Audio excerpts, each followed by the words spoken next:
Welcome to Netrush Report, your home for tennis drama, rivalries, and raw emotion on and off the court.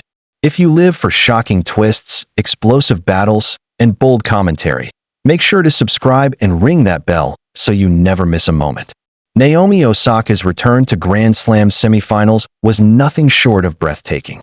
After years of absence, after stepping away from the sport to become a mother, and after facing relentless criticism about her ability to return to form, Osaka stormed through the U.S. Open draw with power, poise, and flashes of the champion we all remembered.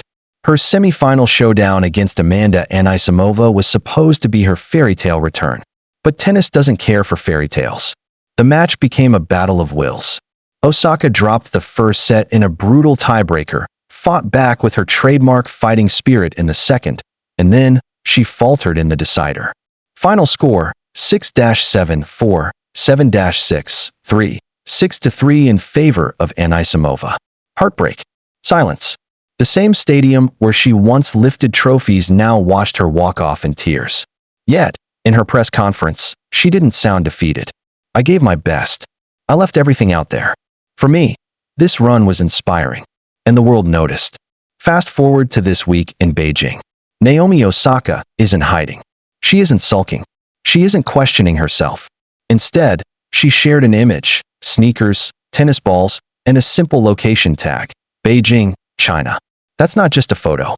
That's a declaration. Osaka has shaken off the ghosts of Flushing Meadows. She is preparing for the Asian swing, one of the most grueling stretches on the WTA calendar, and she's ready to rewrite her 2025 story. But hold on. If Osaka is in China, why wasn't she playing for Team Japan at the Billie Jean King Cup finals in Shenzhen? Team captain Ai Sugiyama revealed the truth. Osaka wanted to be there. She wanted to represent Japan.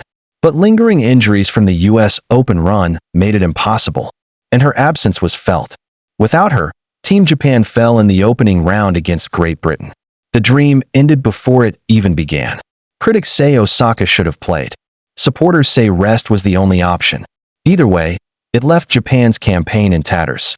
Now the spotlight turns to Beijing's China Open, running from September 24th to October 6th, 2025 at the National Tennis Center. Osaka's fans are buzzing with anticipation. This will be her first tournament since the U.S. Open. A chance to test herself against the likes of Iga Swiatek, Coco Gauff, Aryna Sabalenka, and Elena Rybakina on Asian soil. The question is, will the pain of New York weigh her down, or will it fuel her? Let's not forget what the U.S. Open did for her ranking. Naomi Osaka jumped 10 spots after her semifinal run, climbing closer to the top seeds. For the first time since her comeback, she's within striking distance of being seated at majors again. Her eyes are on the bigger picture: the WTA Finals, the Australian Open, and a full season revival. But the Asian swing will make or break those ambitions. It's not just about her. Look at the field. Coco Gauff is chasing Swiatek for world number 1. Iga Swiatek is desperate to prove her dominance isn't slipping. Aryna Sabalenka wants redemption after a shaky summer. Amanda Anisimova, the very woman who crushed Osaka's U.S. Open dreams, could face her again in Beijing. Can you imagine that rematch? The tension, the revenge. The narrative writes itself. Beyond the stats and the rivalries, let's talk about Naomi as a person. Motherhood changed her. Pressure once broke her, but now, she plays with perspective. She speaks about balance, about joy, about wanting to inspire her daughter. And that's why fans resonate with her journey. This isn't just about tennis anymore. It's about resilience, motherhood, and the fight to redefine herself. Former pros and coaches are already weighing in. Some believe Osaka's raw power is enough to dominate the Asian swing. Others worry her movement and consistency aren't where they need to be. But almost everyone agrees on one thing: a focused, motivated Naomi Osaka is dangerous. Ai Sugiyama herself said she wanted to play. She's motivated. I believe Beijing will show us her real level. Here's what's at stake. A strong run in Beijing could catapult her back into the top 10. A weak showing could stall her comeback momentum. And emotionally, this stretch of tournaments will define how she carries the weight of U.S. Open heartbreak into the new season. The Asian swing isn't just a series of matches. It's the proving ground. Naomi Osaka is already a four-time Grand Slam champion. But legacy isn't about the past. It's about what you do when the world doubts you. This is her chance to silence critics, to remind fans why she once ruled the sport, to show her daughter that resilience is stronger than failure. The sneakers are laced.